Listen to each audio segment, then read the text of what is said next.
National parks are supposed to be sanctuaries, places that protect life. But lately, it seems they have been protecting something else, something ancient, and something aware.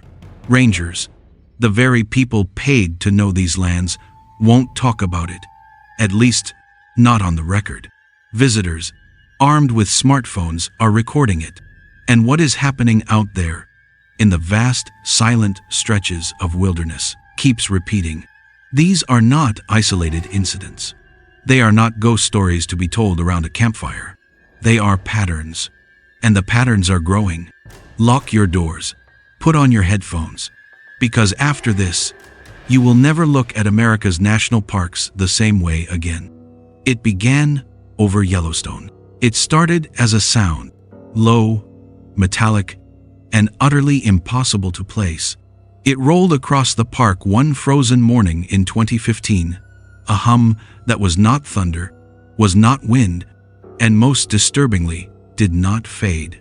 Campers, bewildered, pulled out their phones, their devices capturing a noise that vibrated through the air, through the frozen ground, and into their bodies. It was deep, almost mournful, like a colossal trumpet being played underwater. It was the kind of sound you feel more than you hear, a pressure in your chest, a rattling in your teeth. Within hours, the recordings went viral.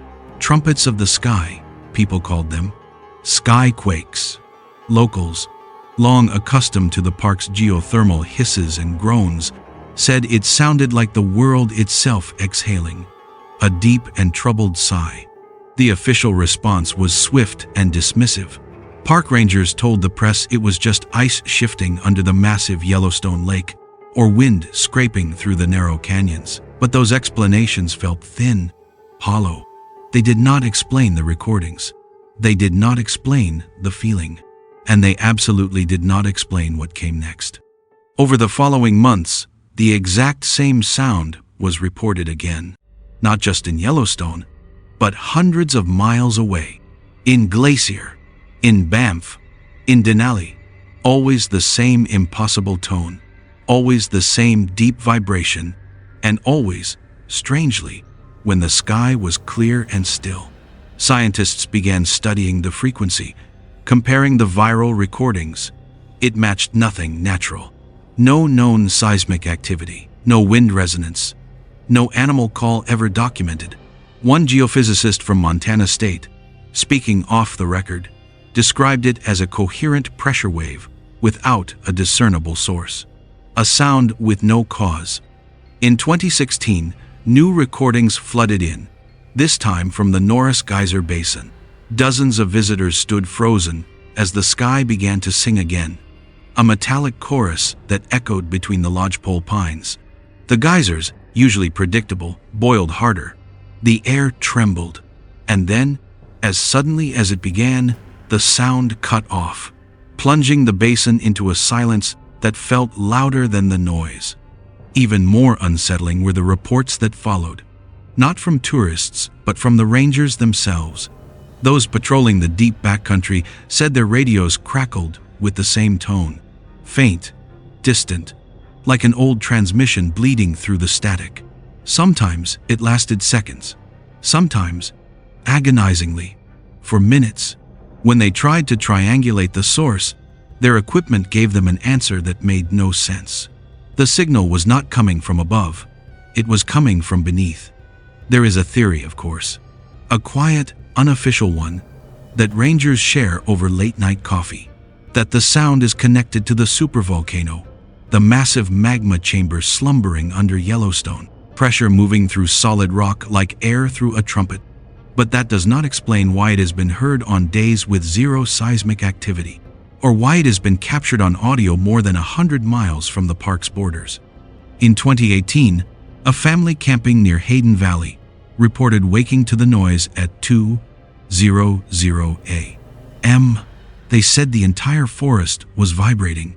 Branches shook in the still air. The ground itself seemed to hum against their tent, and when they unzipped the flap and looked up, they swore the stars themselves appeared to ripple, like light seen through agitated water. The National Park Service released no statement, but leaked internal emails from that very same week show rangers were given a new directive: log and archive all unusual acoustic reports under a new classified file name. By 2021, the sound had become part of Yellowstone's unofficial mythology. Tourists came hoping to hear it. Some did, and left the park immediately, their faces pale. Others stayed, recording hours of wind and silence, convinced the ground was breathing just beneath them.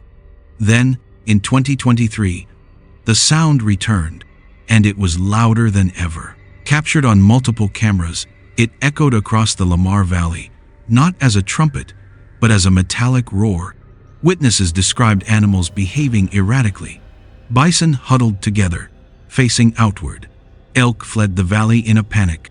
Birds abandoned the trees, rising in a single, silent mass. And when the noise finally stopped, the forest fell completely still. Not a leaf moved. Not a single insect sang. Just silence. An absolute, ringing, unnatural silence. No official report was released. But local rangers quietly stopped camping alone in the backcountry after that week. Because sometimes, the park does not just call to you. Sometimes, it warns. And if the sky itself can make a sound that no one can explain, what do you make of the shapes caught on Yosemite's security cameras? Shapes moving through the fog, walking on trails that do not exist, and vanishing the second the lights return. Yosemite is one of the most photographed places on Earth. A monument of granite cliffs, silver waterfalls, and meadows that glow under the moonlight. It is a park of breathtaking light. But after dark, those same cliffs cast shadows, and visitors have begun to notice that some of those shadows move when they should not. The first reports were quiet, dismissed as jokes among the night security staff at the Yosemite Lodge. Guards, staring at the monitors through the long, silent hours, began noticing movement. Figures walking along closed trails, alone, and most unnervingly, without flashlights. When they would check the feeds again, rewind the tape, the shapes were gone. At first, it was dismissed as glitches, digital compression errors, perhaps even lens flare from the moon. It was easy to explain away, until a ranger named David Laram saw one in person. He was patrolling the Lower Falls Trail well after midnight. A routine check. That is when he caught a shape moving against the moonlight. It looked human. It was tall, slim, but it was wrong. Laram described it as blurred, as if he were looking at it through frosted glass, or as if it were half transparent. He raised his high-powered flashlight, and as the beam hit it, the figure froze. It did not flinch, it did not turn. It just stopped. Then, according to Laram's report, it melted into the trees, vanishing without a sound, without disturbing a single branch. The next morning, the high-definition camera positioned above that very trail showed nothing. No movement, no heat signature, no record of Laram or his flashlight. It was as if it had never happened. Weeks later, another ranger saw the same figure, this time near the historic Ahwahnee Hotel. It appeared at the edge of the parking lot, walking straight into a bank of fog, and then simply dissolved. When the park security team reviewed the footage, they found the timestamp. It matched both sightings. Two cameras, in two different locations, had registered an electrical anomaly at the exact same second. By 2018, the glitches became harder to ignore. Hikers began posting their own videos online. They showed tall, black silhouettes drifting along high ridges, visible even in the full light of day. But these shapes were different. They did not cast shadows of their own. One chilling clip, shot near the famous tunnel view, shows a figure crossing the entire overlook in what appears to be a single frame. The next frame is empty. No cut, no motion blur. Just gone. Officials refused to comment, but a leaked internal maintenance memo surfaced that same year. It was short, technical, and terrifying. It read, "Thermal anomalies detected in multiple sectors.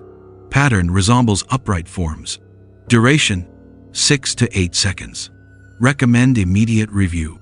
When independent investigators finally analyzed the hiker footage, they found something physically impossible. The shapes did not just fail to reflect light, they actively absorbed it. On infrared footage, they appeared not as hotspots, but as cold voids, as if the cameras themselves were being drawn into the image, the light draining into them. Rangers who patrol the park at night now follow a quiet, unofficial rule: never look directly into the fog, especially when it is moving against the wind. They say you might see something looking back. Visitors have reported the same sensation, that prickly, electric feeling on the back of the neck, walking a trail at dusk, feeling watched, then spotting a flicker of movement in their peripheral vision. Some even describe a low hum in the air just before it happens. A low, electric thrum, eerily similar to the pitch heard in the Yellowstone sky trumpets. In 2020, the park installed a new, state-of-the-art array of infrared sensors. Within a single week, the system began tripping alarms, always between 2:00 a.m. and 3:00 a.m. Always the same spots. Always for the same duration. The official explanation remains wildlife interference. But the animals in Yosemite do not move in perfectly straight lines. They do not register as cold spots, and they certainly do not disappear the instant lights hit them. In 2022, a technician reviewing archived footage from a malfunctioning camera noticed something hidden in the digital static of a night recording. A faint outline, standing just behind one of the security cameras, looking directly into the lens. For 6 frames, it did not move. Then the feed cut out completely. The technician, a man who had worked in the park for 15 years, quit the following day. No one speaks openly about the figures now, but the files are still there. Locked, archived, labeled only with dates and times. And if you watch the park's live trail cameras online, late enough at night, you might just see it yourself. A faint shadow drifting through the mist, walking patiently where no trail has ever existed. Because Yosemite's beauty does not end when the sun sets. Something else wakes up.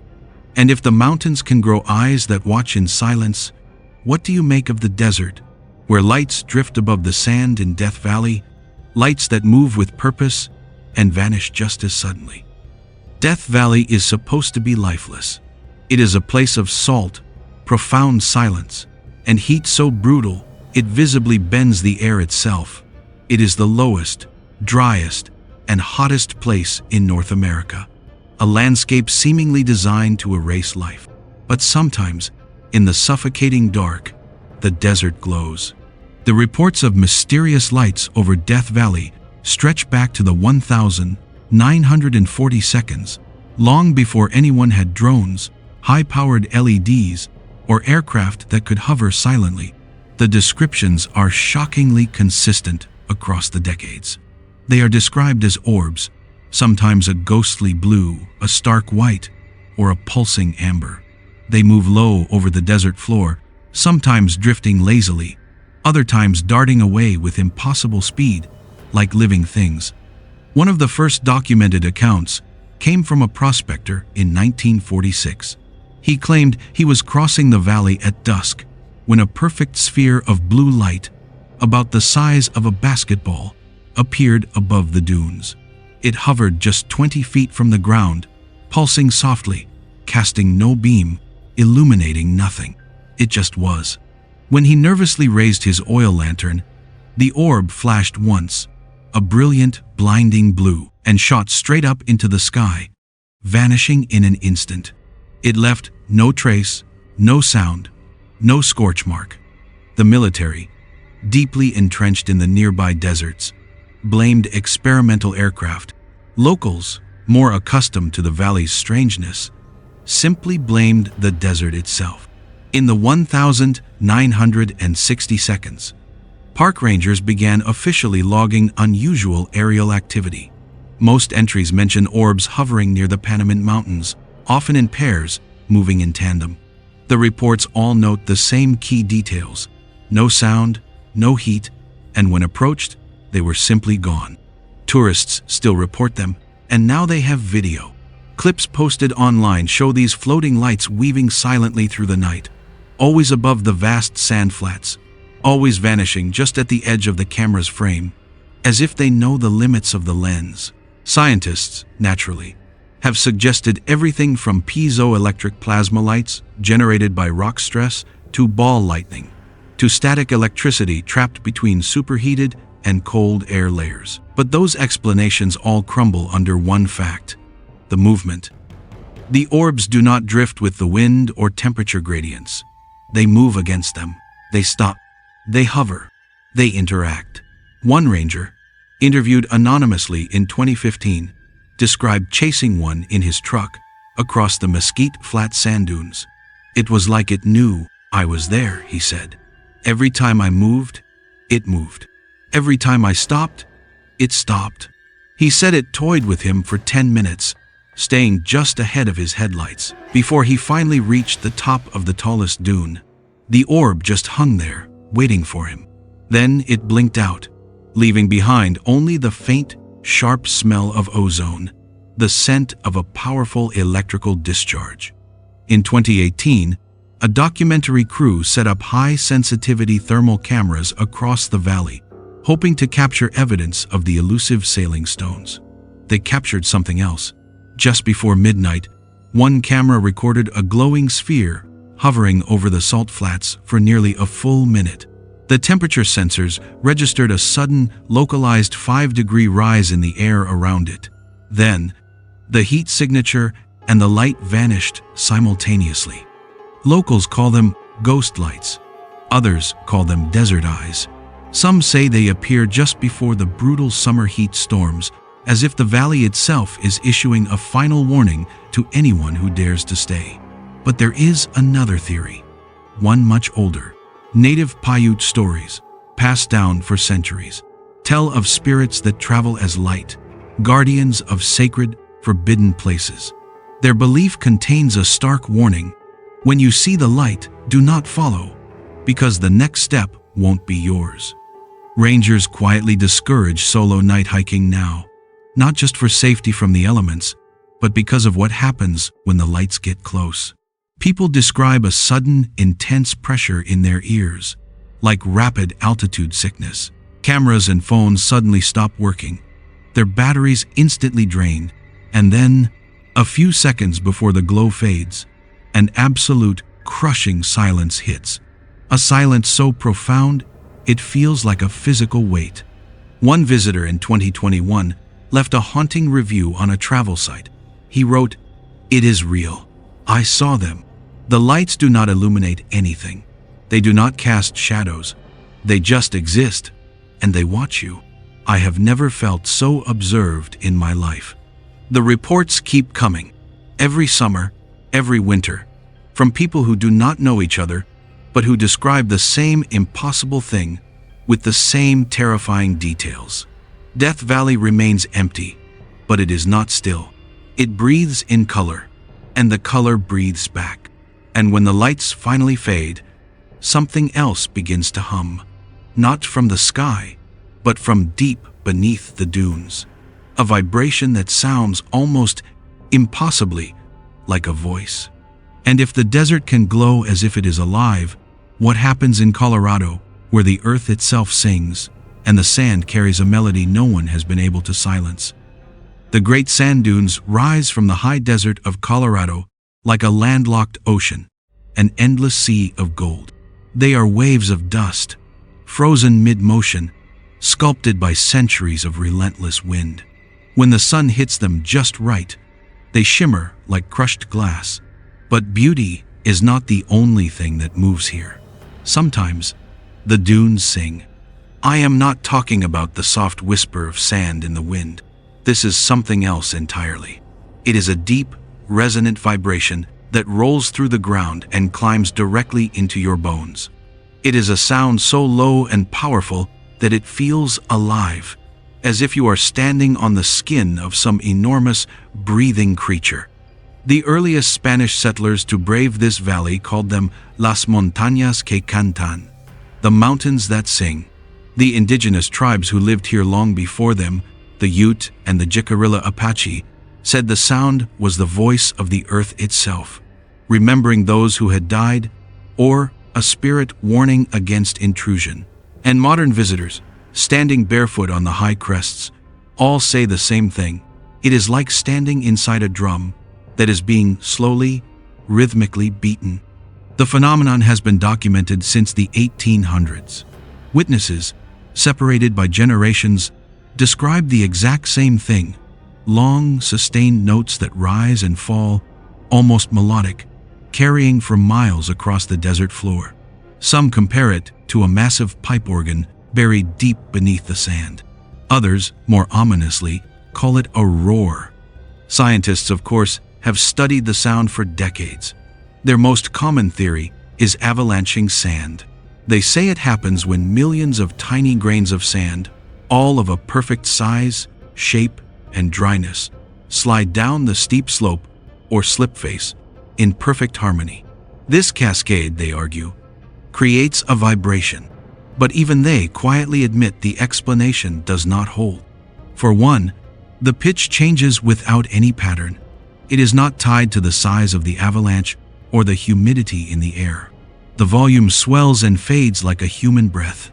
And most unnervingly, sometimes the dunes sing when no one is moving at all, in the dead calm of dawn, when not a single grain of sand is visibly shifting. In 1973, a team of geologists, determined to solve the mystery, set up sensitive acoustic sensors across the main ridge. At dawn, as the first light hit the sand, their equipment registered a low-frequency vibration. It was a perfect 40 hertz, pulsing in a steady, rhythmic cadence, almost like a heartbeat.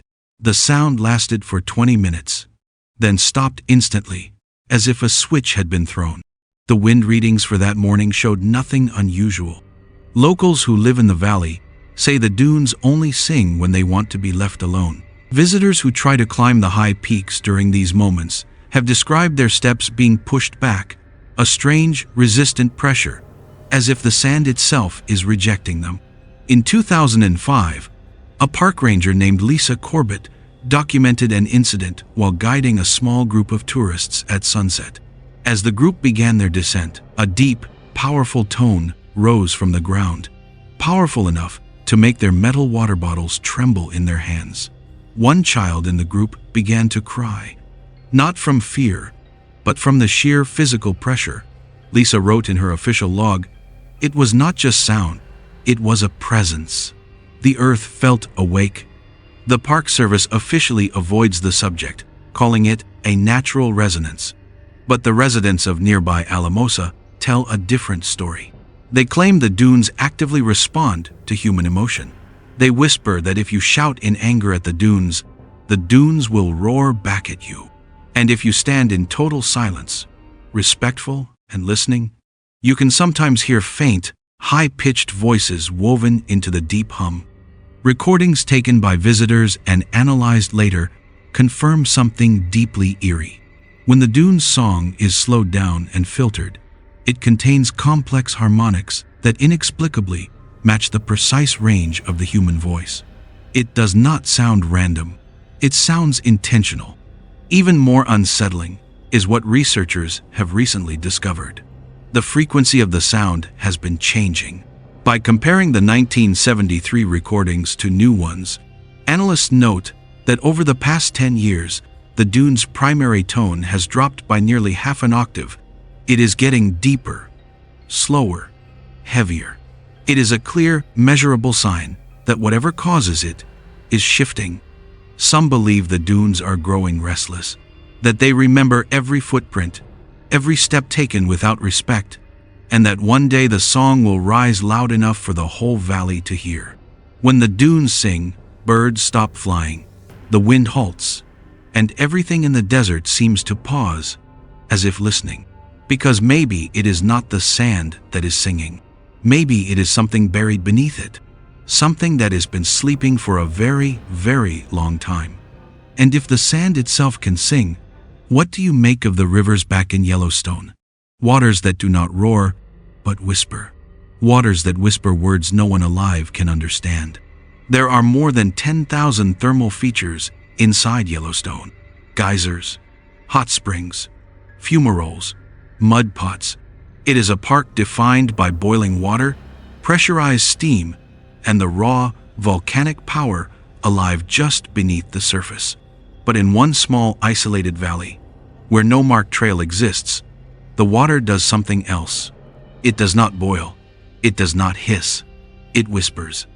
Locals, particularly the few who know its general location, call it the river that speaks. The phenomenon was first officially mentioned in 1934 when a senior ranger named Frank Holbrook wrote a baffling entry in his patrol journal. He was searching for a reported poacher's camp when he heard it. "Sounds like a voice in the steam," he wrote. "Not wind, not echo, almost words. Unsettling." At first, no one believed him. It was chalked up to fatigue or the disorienting effects of sulfur gas. But in the decades that followed, others began reporting the same thing. A soft, rhythmic, sibilant murmur, rising from a narrow stretch of river somewhere near the vast Hayden Valley Basin. It is not the rush of water over rocks. It is not the hiss of subterranean gas escaping a vent. It is something closer to speech. The sound is so faint that it is impossible to record clearly from a distance, and the location itself seems elusive. Those who have tried to find it never agree on where it is. Sometimes it is half a mile from the road, easily accessible. Other times, searchers report it is further in, deeper, in a part of the park where GPS signals fail and the lodgepole pine forest closes in tight, muffling all sound. The recordings are rare and precious. In 1959, two geology students from Montana State, tasked with mapping geothermal vents, stumbled upon it. They captured 30 seconds of audio before, they claimed, a sudden feeling of intense dread made them flee. The file still exists, archived in the National Park Service Library in a box labeled Anomalous Acoustics. When the recording was analyzed again, in 2003, using modern digital software, the technician who ran the test wrote a chilling, one-sentence report. "If this is random noise, it is the most consistent randomness I have ever seen. When the audio is slowed down and amplified, the whisper becomes strangely structured. It is not just a hiss. There are repetitive patterns, distinct pauses, and rhythmic clusters of sound, something that almost impossibly resembles language. Every attempt to reproduce the sound mechanically has failed. It is not a simple echo. The pitch and rhythm vary, with no clear environmental trigger. The temperature, the humidity, the water flow, none of it changes the sound's strange, sibilant cadence. And then there is the timing. The whispers, according to every report, only happen after sunset. Never during the day. Never. Rangers who have to patrol that remote region actively avoid it after dark. They will tell you it is not the sound itself that is so frightening. It is what happens just before it starts. The forest goes utterly still. No wind, no insects. A complete acoustic dead zone. And then, faintly, a voice emerges.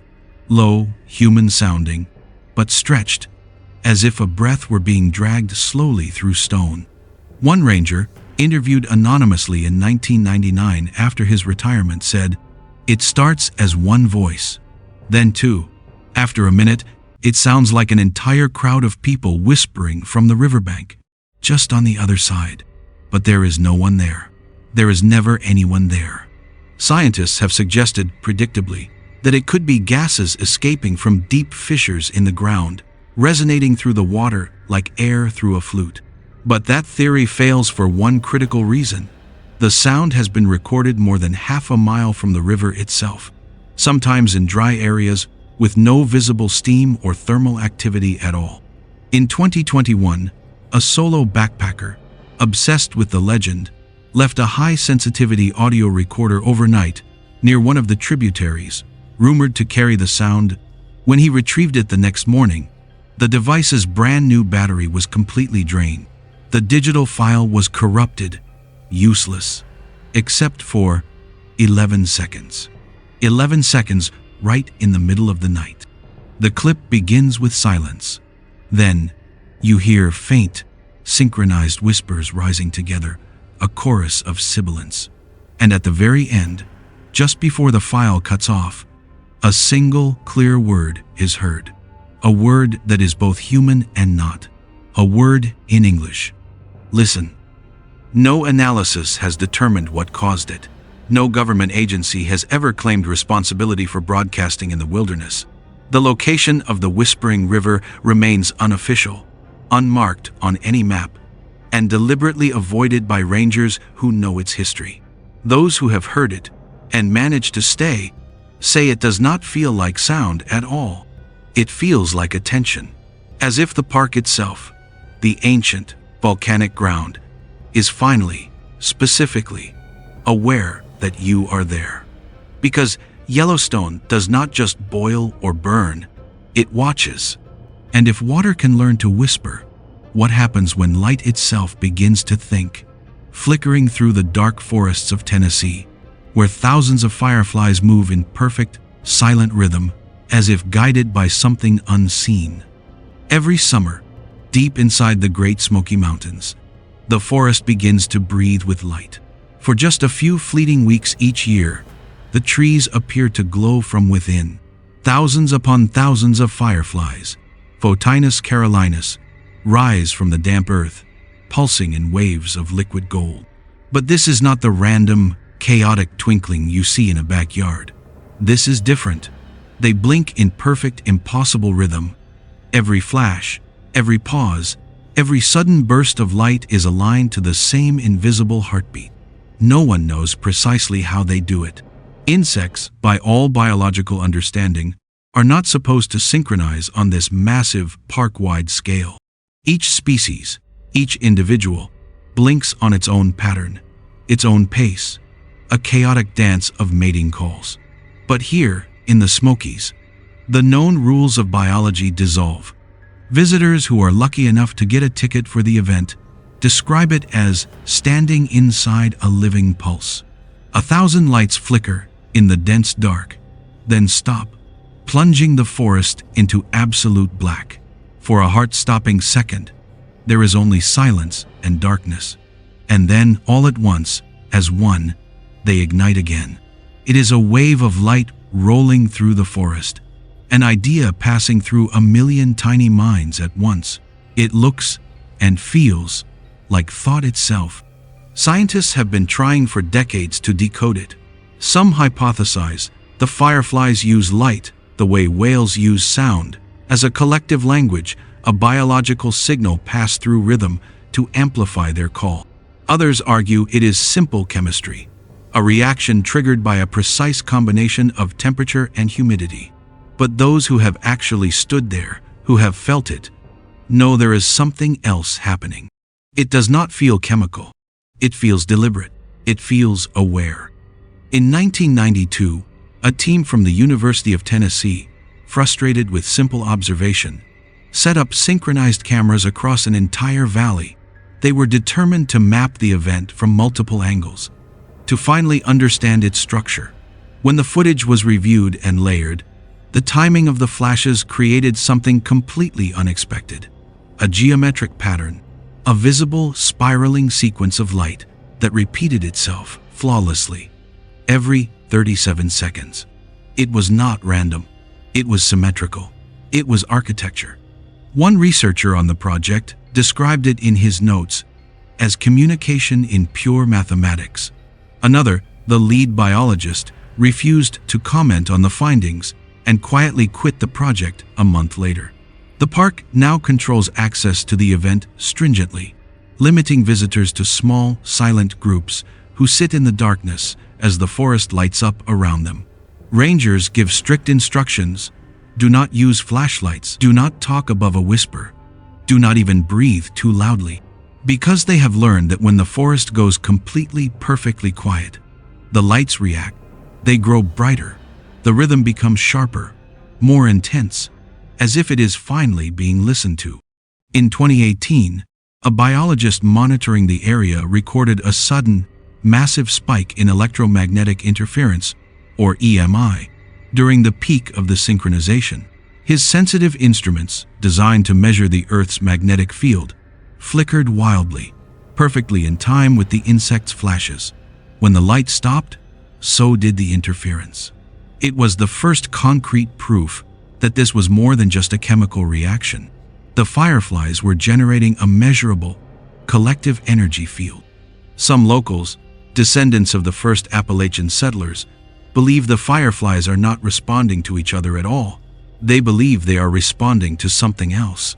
Something that moves through the trees just beyond the reach of light. A presence, they say, acts as a conductor for an unseen orchestra. In old Appalachian folklore, these synchronized lights were called soul beacons, signals for the dead, guiding lost spirits through the dark forest. People still whisper that if you stand alone among them for too long, the pattern will shift, and a single light will break from the formation to follow you home. The synchronization ends as abruptly as it begins. One night, the forest is a thinking, pulsing web of light. The next, it is just ordinary darkness. The rhythm vanishes without a trace, as if the mountain itself had been dreaming and had finally, suddenly, woken up. The National Park Service still officially calls it a bioluminescent event, but no computer simulation has ever been able to replicate the exact frequency and geometric precision of their flashing. Because it is not just light, it is intention. And when thousands of tiny lives start thinking together in perfect silent unison, something ancient stirs between them. Something that sees 6 mysteries, 6 parks, 6 signs that the wild is not just alive, it is aware. Trumpets in the sky over Yellowstone, shadows walking through the fog of Yosemite, lights that think and move through the silence of Death Valley, sand that sings a heartbeat in Colorado, water that whispers a single, clear word in Yellowstone's dark, and fireflies that create living geometry in the Smokies. These are not stories. They are patterns, and they are still happening tonight. If you made it this far, thank you. Leave a like if one of these parks got under your skin. Tell us in the comments which one still echoes in your mind, and which sacred, silent place you want us to explore next. And if you want more, the playlist is waiting. But remember, when you go into the wild, sometimes nature does not hide its mysteries. It performs them. And sometimes it performs for you.